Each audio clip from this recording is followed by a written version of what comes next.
Aujourd'hui, avec le pasteur Joseph Prince. Êtes-vous prêt pour la parole? Merci Seigneur Jésus. Alors je veux aborder une question qui est sur mon cœur depuis un certain temps, et je crois que le moment est arrivé. Et il y a quelques jours, nous avons eu une excellente réunion avec les responsables. Tous les responsables étaient là et nous avons eu un temps spécial de questions-réponses avec le pasteur Joseph Prince. Et à un moment donné, une de ces questions m'a fait sourire. Je me souviens, à ce moment-là, je regardais vers le pasteur Gédéon. Il était à ma droite et on se souriait, parce qu'on avait déjà abordé ce sujet entre leaders. Vous savez, une des choses, à propos des personnes qui reçoivent la grâce, est que, parfois, vous savez, elles reçoivent la grâce, mais ont une mauvaise compréhension de l'idée du travail, du fait d'être actif, ou d'être assidu à la tâche. Amen. Dieu attend que nous soyons actifs. La Bible dit souvent que la main des personnes actives est source de richesse. Amen. La Bible dit que Joseph était un homme actif. La Bible dit qu'en tant qu'employé, obéissez en tout à vos maîtres terrestres. Ce terme est d'une autre époque. Dans le contexte d'aujourd'hui, nous parlons des employeurs. D'accord? Et vous savez que la Bible dit, et pas seulement sous leurs yeux, pas seulement quand ils vous regardent, pour les impressionner, mais avec sincérité de cœur, dans la crainte de Dieu. Tout ce que vous faites, faites-le de tout votre cœur comme pour le Seigneur et non pour des hommes. Donc tout ce que vous faites sur votre lieu de travail, faites-le pour le Seigneur. Amen. Vous voyez, sachant que vous recevrez du Seigneur et non de votre patron, vous recevrez un héritage en récompense. Vous servez le Christ. Le Seigneur que vous servez, c'est Christ. Nous parlons ici de récompense. Amen. Dieu vous bénira, Dieu vous récompensera. D'accord? Rien ne passera inaperçu auprès de notre Seigneur. Amen. Mais bien souvent, nous n'avons pas cette idée. Nous oublions que Dieu nous enseigne pour notre profit. Dans Ésaïe 48, il est dit « Ainsi dit l'Éternel, ton Rédempteur ». Alors, il parle aux croyants, d'accord? Ton Rédempteur, le Saint d'Israël. Moi, je suis l'Éternel, ton Dieu, qui t'enseigne pour ton profit, qui te dirige dans le chemin par lequel tu dois marcher. Rappelez-vous de cela. Quand Dieu vous enseigne, il vous enseigne toujours pour votre profit. La Bible a été écrite pour votre réussite. Beaucoup d'entre nous aimeraient entendre une parole. Certains se disent « Pourquoi Dieu ne me parle pas ?» Ouvrez votre Bible, soyez à l'affût. Amen. Écoutez la parole, Dieu vous parlera. De même, quand vous écoutez un enseignement. Amen. S'il est rempli de la parole, Dieu vous parlera à travers elle. Vous entendrez cette parole qui dit « Voici le chemin, allez-y ». Quoi qu'il en soit, Dieu vous enseigne, d'accord? Par sa parole ou par son esprit. Et ce sont les deux principaux moyens. Il vous enseigne toujours pour votre profit. Quand Dieu vous enseigne pour votre profit, cela touche tous les domaines, dans votre vie familiale, dans votre vie sociale, dans votre santé, dans tous les domaines. Puis-je avoir un bon amen? D'accord? Alors Dieu vous enseigne pour votre profit dans tous les domaines. Comment le fait-il? À travers sa parole et par son esprit. D'accord? Venons-en à la question. Pasteur Prince, je crois au repos. Vous savez, nous remercions tous Dieu pour l'enseignement, mais nous n'avons pas appris à être dans le repos. Et le repos est puissant. Dites le repos est puissant. Et c'est vrai, amen, dans la cour extérieure du tabernacle de Moïse, la cour extérieure était chargée. Il y avait toutes sortes d'activités à l'extérieur. Mais quand il s'agit du Saint des Saints, un calme parfait. Aucune activité. De même, vous pouvez être occupé à l'extérieur, mais reposer à l'intérieur. Voilà ce que Dieu veut pour vous. Je n'ai jamais enseigné qu'il fallait ne rien faire. S'asseoir et se dire « Détends-toi, frérot ». Là, je suis bien détendu, maintenant j'entre dans son repos. Non, je l'ai dit à maintes reprises. Et voici la définition du repos. Souvenez-vous, j'ai partagé cela il y a de nombreuses années. Le Seigneur m'a dit, le repos est une activité orientée. Le repos n'est pas l'inactivité. Le repos est une activité orientée ou dirigée. Parfois, quand vous êtes assis et que vous vous sentez frustré, c'est le Seigneur qui vous dit « Lève-toi » et commence à faire quelque chose. Amen. Commencez par chercher un emploi. Et le premier principe est de toujours se souvenir que Dieu nous enseigne pour notre profit. Et comment fait-il cela? Il nous guide, il nous enseigne. Amen. Mais dans le cadre de l'Église, quand il y a des problèmes, avant de penser à divorcer, vous consultez un autre couple, vous consultez les pasteurs, vous consultez les conseillers, des gens dont c'est le ministère de vous guider dans ces domaines. Vous leur en parlez. Pourquoi? Parce que Dieu utilise ces gens autour de vous. Et bien souvent, nous voulons que Dieu nous parle directement, mais parfois, Dieu veut vous rendre humble. Dieu veut vous apprendre l'humilité, à être sensible à l'enseignement. D'accord? Dans 1 Roi 3, juste après que Salomon ait demandé à Dieu la sagesse, dans le chapitre juste après, d'accord? Qui est le chapitre 4, car 4 vient après 3. Vous savez ce que j'ai trouvé dans le chapitre 4? Rien d'autre qu'un compte-rendu de ses ministres, dans son gouvernement. Et l'un d'eux est un ami. La Bible dit que c'est son ami, l'ami du roi. Il a même mis la priorité sur l'amitié. Amen. Et aussi parmi eux, plus d'un sont des personnes qui enregistrent. Il y en a même un parmi eux qui est un mémorateur pour rappeler au roi. Il y a des personnes qui notent tout ce qui se passe et ensuite ils le rappellent au roi. Et il y a des années, j'ai demandé au Seigneur, Salomon vient de recevoir la sagesse. Il est actuellement l'homme le plus sage qui n'ait jamais existé sur la planète Terre à cette époque. Bien sûr, Jésus est plus grand que Salomon, n'est-ce pas? Mais à cette époque, il est l'homme le plus sage. Pourtant, la première chose qu'il a faite a été de s'entourer de sages. Parce que la Bible dit, il l'a écrit dans Proverbes, celui qui marche en compagnie des sages devient sage. Et ce n'est pas tout, il s'est mis aussi dans une position où il lui rappelle. Vous voyez, plus vous êtes sage, et moins vous tenez les choses pour acquises. Vous vous entourez de personnes qui peuvent vous rappeler à l'ordre, qui peuvent vous guider dans votre vie. Vous avez compris jusqu'ici? Alors qu'est-ce qui en ferait une loi, pasteur, si je fais ça et que ça devienne une loi? J'ai peur d'être sous la loi. À juste titre, car nous ne sommes pas sous la loi, mais sous la grâce. Et Romains 6 dit, en effet, le péché n'aura pas de pouvoir sur vous, puisque vous n'êtes plus sous la loi, mais sous la grâce. Et nous avons défini la grâce comme un don de Dieu. La loi, c'est l'homme qui s'efforce. D'accord? En d'autres termes, la grâce pourvoit. La provision. La grâce et la provision sont synonymes. Amen. La grâce, c'est Dieu qui pourvoit. La loi, c'est Dieu qui exige. D'accord? Vous avez compris? Est-ce que ça vous aide? Quand j'exerce mes fonctions, quand je travaille, j'accomplis ces tâches tout en pensant que Dieu réclame cela de moi. Mais si je le fais par mes propres forces, ça, c'est une personne qui est sous la loi. Mais prenons la même situation. Je fais mon travail. Mais alors que je le fais, je sais que Dieu me donne la sagesse, que Dieu me donne du charisme, que Dieu me donne des illustrations et ce genre de choses. Dans mon cas, c'est l'enseignement. D'accord? Dieu pourvoit. Alors ce travail se transforme en repos. Maintenant, vous savez ce que signifie véritablement ne pas être sous la loi? L'apôtre Paul a écrit ceci dans Galates. Galates 5, verset 18, je crois. Si vous êtes conduits par l'Esprit, vous n'êtes pas sous la loi.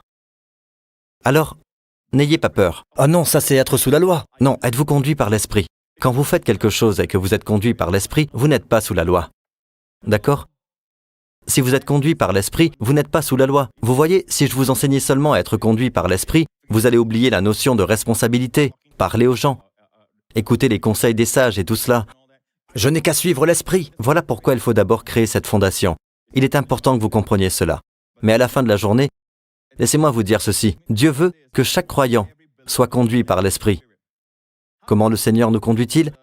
Eh bien, la nuit de la Pâque, dans la chambre haute, Jésus a dit à ses disciples, « Je vous ai dit ces choses pendant que je demeure avec vous. Mais le Consolateur, l'Esprit Saint, le Paraclet, celui qui est à vos côtés pour vous aider, il viendra et vous enseignera toutes choses. » Montrez-leur le verset. Suivant. D'accord? Il va venir et vous enseignera toutes choses. Verset 26. Et vous rappellera tout ce que je vous ai dit. Dites toutes choses. Donc quoi que ce soit, je sais que certaines personnes ont limité cela à la Bible. Non, toute chose veut dire toute chose. Il vous enseignera toutes choses. Toutes choses. À être parent. Amen. Votre travail, votre carrière, votre vie sociale, peu importe ce que c'est, il va vous enseigner toutes choses. Et ensuite vous rappellera toutes choses, tout ce que Jésus vous a dit. Vous avez entendu ce que le Seigneur a dit, et ensuite il vous rappellera. Vous voyez, le Saint-Esprit rappelle, nous remet en mémoire. Amen. Êtes-vous avec moi jusqu'à présent? Cela nous amène à la chose suivante. Quelle que soit la crise dans laquelle vous vous trouvez, quelle que soit l'épreuve que vous traversez, quel que soit le besoin qui se présente à vous en ce moment, que faites-vous? Premièrement, demandez la sagesse de Dieu. Jacques 1. Si l'un de vous manque de sagesse, c'est le verset 5 ici. En fait, le passage précédent, le passage qui précède ce verset, commence avec les salutations et tout ça. Mais ensuite, il parle d'épreuves. Le contexte ici est donc les épreuves. Ne traversez pas une épreuve sans avoir demandé à Dieu la sagesse. Je veux dire, demandez aux personnes que vous connaissez. Avez-vous demandé à Dieu la sagesse? Ah oui, moi je n'ai pas demandé. Vous savez pourquoi? Parce que vous pensez que vous pouvez le gérer. Vous pensez que quelque chose va venir vous aider ou quoi que ce soit. Vous attendez dans le naturel que les choses s'arrangent. Voilà pourquoi vous n'avez pas demandé la sagesse de Dieu. Donc dans l'épreuve dans laquelle vous êtes, la première chose à faire, c'est de demander à Dieu la sagesse. Si l'un de vous manque de sagesse, qu'il la demande à Dieu, qui donne à tous, simplement et sans faire de reproches, et elle lui sera donnée. Regardez la nature de votre Père. La seule chose que le Seigneur veut que vous sachiez sur lui est qu'il vous donnera librement. Quand vous demanderez la sagesse, il ne vous réprimandera pas. Alors s'il vous plaît, honorez-le en lui demandant avec foi. Donc après avoir demandé à Dieu de vous donner la sagesse, dites Père, donne-moi la sagesse à ce sujet, au nom de Jésus. Et alors seulement, vous pouvez progresser. Amen. Vous n'avez pas les réponses en tête, mais vous aurez reçu la sagesse. Peut-être qu'elles ne sont pas encore parvenues à votre compréhension. Et ensuite, commencez à faire la prochaine étape. C'est là que le Saint-Esprit commence à vous conduire. D'accord? Mais après avoir demandé la sagesse, attendez-vous à ce que le Saint-Esprit vous conduise et vous guide. Et c'est pourquoi il faut retourner dans Jean. Jean 14. Nous voyons dans Jean 14, « Je vous laisse la paix ». Immédiatement après, il est fait mention du Saint-Esprit. Jésus mentionna le Saint-Esprit qui enseigne toutes choses. Il mentionna qu'il nous laisse la paix. Il y avait un garçon ici, il y a quelques dimanches de cela, qui a cité Jean 14, 27. Il avait mémorisé ce verset. Ah non, pas dans votre service, mais dans le deuxième. Mon fils est monté et a donné ce verset qu'il avait mémorisé. « Je vous laisse la paix, je vous donne ma paix ».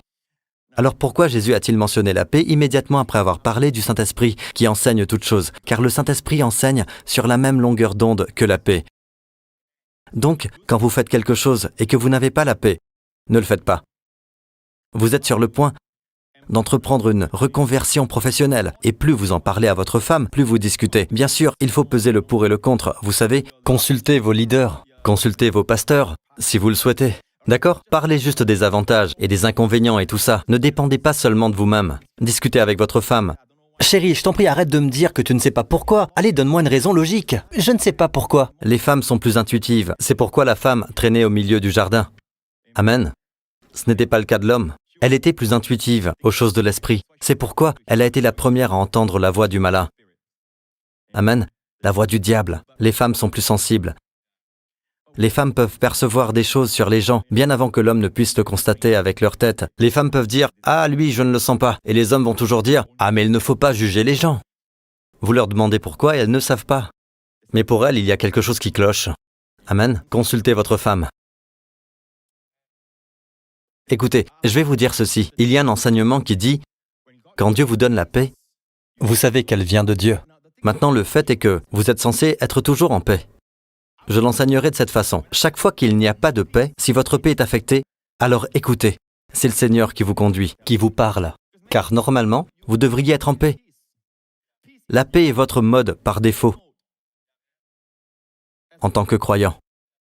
Je vous laisse la paix. Vous avez la paix. Amen. Alors, comment savoir quand vous n'êtes pas sur la bonne voie? La paix est affectée. Écoutez quand votre paix est affectée. Lorsque vous faites quelque chose et que votre paix est affectée, ne le faites pas. Il y a des fois où je n'ai même pas faim, mais j'ai acheté quelque chose, d'accord? Je goûte et je me sens en paix en même temps. Bien sûr, je me fie à mon goût, Dieu m'a donné le goût. Je goûte et le goût est 50-50. Je ne sais pas si c'est une nourriture périmée ou autre chose, mais quelque chose en moi me dit « n'y touche pas ». Mais en même temps, je me dis « oh, ça m'a quand même coûté 5 $. Ma façon de penser singapourienne prend le dessus. Oh, quand même, c'est 5 $. Le Seigneur dit non, n'y touche pas. Ainsi, Dieu nous conduit avec la paix. Ou alors, dans la pratique, c'est lorsque votre paix est affectée. Amen. Dans Romains 8, l'Esprit lui-même rend témoignage à notre esprit quand nous sommes enfants de Dieu. Revenez au verset... Oui, verset 16. L'Esprit lui-même rend témoignage à notre esprit que nous sommes enfants de Dieu. Voilà comment le verset 14 se traduit pour beaucoup d'entre nous. Sous la conduite de l'Esprit de Dieu, ce sont des fils de Dieu. Huios. Ce sont des fils matures de Dieu. Huios. Quand vous êtes conduit par l'Esprit, vous êtes le genre de fils qui lui plaît vraiment. Vous êtes guidé par l'Esprit et il est alors dit, vous n'avez pas reçu un esprit d'esclavage pour être encore dans la crainte. Le contexte ici est très important. Dans l'Ancien Testament, ils ne craignaient pas Dieu de la bonne manière. Voici le contexte ici, un esprit d'esclavage pour être encore dans la crainte. C'est pourquoi le mot « encore » est là, car les saints de l'Ancien Testament avaient la crainte de Dieu. Mais l'esprit de Dieu que nous avons reçu est un esprit de filiation, d'adoption. Mais oubliez le mot adoption, d'accord? Le mot ici est ostesia, qui est la filiation, de huios. Nous avons reçu l'esprit de filiation par lequel nous crions « Abba Père ». Tu es son fils. Voilà comment tu es conduit. L'Esprit lui-même rend témoignage à notre esprit que nous sommes enfants de Dieu. Donc premièrement, cela vous témoigne que vous êtes un enfant de Dieu. Qu'en est-il des autres choses de la vie? Oui, il témoigne à vos côtés. Mais témoigner, c'est ce que beaucoup de gens ne comprennent pas. Témoigner signifie que vous faites une action. Vous étudiez. Être étudiant signifie que vous étudiez. Alors que vous étudiez, il va vous conduire. Non, il ne témoigne pas avec ce passage. Ce n'est pas le sujet sur lequel il veut que vous vous concentriez. Alors il vous dira, étudie plutôt cela, car tu n'as pas beaucoup de temps. Il va alors vous conduire. Mais vous n'ouvrez pas votre manuel. Seigneur, parle-moi, Seigneur. Je t'en prie, parle-moi, dis-moi quel livre, quel sujet, quelles questions seront posées. Ou alors vous vous asseyez et vous dites, Seigneur, je ne vais pas aller à l'église, non, je n'irai pas. Non, Seigneur, amène cet homme à moi. Non, j'y pense et je me dis que si Michael est le bon, tu amèneras Michael à moi. Ce n'est pas la voie de Dieu. La voie de Dieu est que tu ailles à l'église. Si vous êtes célibataire, allez à ce rendez-vous, rejoignez un groupe de soutien, côtoyez différentes personnes, soyez investis dans l'église. Évidemment, l'église n'est pas le seul lieu où vous pourrez trouver votre futur conjoint, mais c'est plus sûr. De nombreuses héroïnes de la Bible ont trouvé leur conjoint à un point d'eau, au puits. Ça doit bien vouloir dire quelque chose. Mais il est possible que vous trouviez la personne autre part, bien sûr, Dieu est souverain, amen. Mais vous ne pouvez pas rester tout simplement à la maison, vous asseoir et attendre, et boum. Salut, moi c'est Albert. Non, ça ne marche pas comme ça, d'accord? Vous m'écoutez toujours? Je veux dire, vous ne pouvez pas simplement vous asseoir et dire « Quel travail veux-tu que je fasse, Seigneur ?» Quel travail? Donne-moi un travail, Seigneur. Donne-moi un job. Amen. Vous y allez et ensuite vous témoignez. Et vous allez à un entretien d'embauche. Il faut y être, se mettre en condition. Il faut observer l'environnement, ressentir les choses. À moins de faire quelque chose, comment peut-il rendre témoignage? À moins d'être en mouvement, vous faites quelque chose. À moins d'exécuter, comment peut-il rendre témoignage? Ce n'est que lorsque vous exécutez qu'il dit oui, il rend témoignage avec cela. S'il n'y a pas d'action, il n'y a rien à témoigner. Dieu dit, regarde, c'est ainsi que Dieu fait les choses. Je vais bientôt conclure. Comment est-ce que Dieu opère? Dieu se sert des gens. Dieu dit, je me suis choisi pour moi un roi parmi ses fils. J'aime ce passage. Dans 1 Samuel 16, le tout premier verset, « Je me suis choisi pour moi un roi parmi ses fils, les fils d'Isaïe. » Dieu n'a même pas mentionné son nom. Alors le prophète Samuel a dû partir à Bethléem, la ville de David où David se trouvait. Et il est allé dans la maison d'Isaïe. Tout ce qu'il avait était le nom d'Isaïe. Il ne connaissait pas les fils. Il avait 7 fils. Ils étaient tous des hommes de guerre.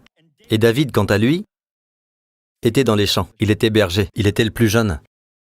Alors le père dit, « Tu veux voir mes fils ?» Il répond « Oui ». Alors un par un, ils défilent.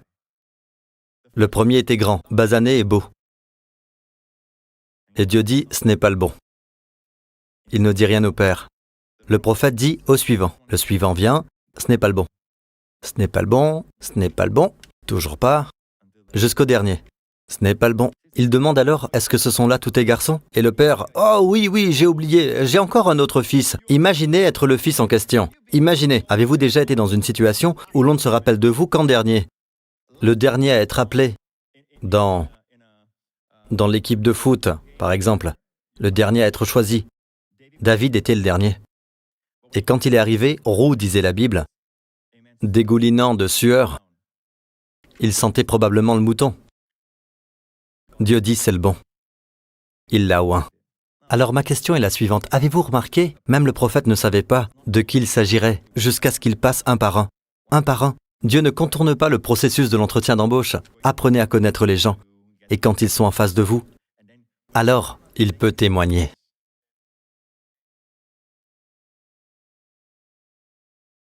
Amen. Combien d'entre vous aiment recevoir une vision de la part du Seigneur? Une vision qui se présente, et vous voyez des choses, n'est-ce pas? Vous aimez tous ça, non? Mais ne cherchez pas cela. Amen. Si vous cherchez après une vision, le diable peut vous tromper. Mais demandez à Dieu. Premièrement, demandez à Dieu la sagesse. Toujours demandez à Dieu la sagesse. Deuxièmement, demandez des conseils autour de vous. Amen. Discutez avec des personnes de confiance. Et troisièmement, pendant qu'ils discutent, vous pouvez sentir votre esprit. et faites la première action. Ne vous dites pas simplement « je vais m'asseoir et attendre ». Je suis assis depuis 6 mois et je ne sais toujours pas. Dois-je choisir le travail A ou le travail B? Quel travail choisir? Vous savez, cette université ou une autre? Bien sûr, dans ce cas, il y a une date à respecter pour soumettre votre décision. Non, allez-y. Choisissez une option, l'option A. Allez-y et dites « Seigneur, je t'ai demandé la sagesse ». Tout semble converger vers cette direction. Si je me trompe, dis-le-moi, Seigneur. Et alors que vous planifiez, que vous avancez, selon l'état de votre paix, elle peut baisser, mais si elle augmente, vous saurez que vous êtes sur la bonne voie. Et si cela s'avère nécessaire, après que vous ayez fait toutes ces choses, si Dieu a besoin de vous donner une vision, il vous donnera une vision. Mais ne cherchez pas à obtenir une vision en premier, jamais. Quand je parle de vision, je ne parle pas de vision extérieure. Vous voyez, je parle de la vision intérieure. Souvent, Dieu me donne une vision qui semble jaillir de l'intérieur, à l'œil de votre esprit. Vous pouvez le voir. Souvent, le don de l'esprit est la même chose pour moi aussi. D'accord? Avez-vous appris quelque chose? Il reste de nombreux domaines à couvrir, mais je prie que je vous ai dit ce que le Seigneur veut que je vous dise. Louons le Seigneur Jésus. À lui la gloire et tout l'honneur. Alléluia. Levez-vous. Rapidement, je voudrais prier pour ceux d'entre vous qui se disent « Je veux que Jésus soit mon Sauveur et mon Seigneur. Je crois que Jésus est le seul qui puisse apporter le salut dans ma vie. Je suis perdu. J'ai besoin de Jésus. Et je veux être rempli de l'Esprit Saint. Et je veux que l'Esprit de Dieu me conduise et me guide. Eh bien, pour que Jésus puisse nous remplir de l'Esprit Saint, il nous faut naître de nouveau. Nous avons besoin d'être sauvés. Il vous faut naître de nouveau. Ceux qui naissent qu'une seule fois vont mourir 2 fois. Il y a une mort à venir dans les temps de feu, nous dit la Bible. Mais ceux qui naissent 2 fois, nés dans ce monde, de façon naturelle, et nés de façon spirituelle, ne peuvent mourir qu'une seule fois. Amen. Le salaire du péché, c'est la mort, mais le don gratuit de Dieu, c'est la vie éternelle en Jésus-Christ, notre Seigneur. Si vous vous reconnaissez, dites cette prière avec moi maintenant. Dites « Père Céleste, je crois que Jésus-Christ est le Fils de Dieu. Je crois qu'il est mort à la croix pour mes péchés. Il a été jugé à ma place, afin que je ne sois plus condamné. Pour tous mes péchés, le sang qu'il a versé, par son sang, tous mes péchés, passés, présents et futurs, sont pardonnés, payés. Merci, Père, d'avoir ressuscité Jésus d'entre les morts, afin que tous mes péchés soient effacés. Merci, Père. Jésus-Christ est mon Sauveur et mon Seigneur, au nom de Jésus. Et tout le peuple dit « Amen ». Louons le Seigneur, où que vous soyez, et vous dans cette salle, levez les mains. Père Céleste, je demande que tu enseignes à ton peuple. Je te demande, Père, au nom de Jésus, que tu aiguises leurs compétences et les rendes plus sensibles, Seigneur, au merveilleux Saint-Esprit qui est en eux. Père, que ce soit dans leur mariage, dans leur rôle de parents, dans leur vie sociale, dans leurs relations, dans leur travail, dans tous les domaines de leur vie. Conduis-les pour leur profit. Fais-les prospérer.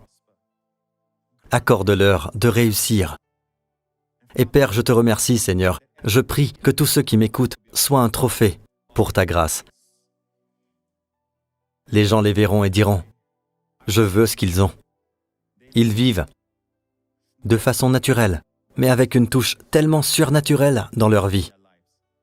Que ce soit le témoignage, Père, de tous ceux qui m'écoutent. Et Père Céleste, protège chacun d'entre eux et leur famille du mal, du danger, de tout mal qui pourrait surgir cette semaine, au nom de Jésus. Et tout le peuple dit « Amen ». Que Dieu vous bénisse. À très bientôt. Merci.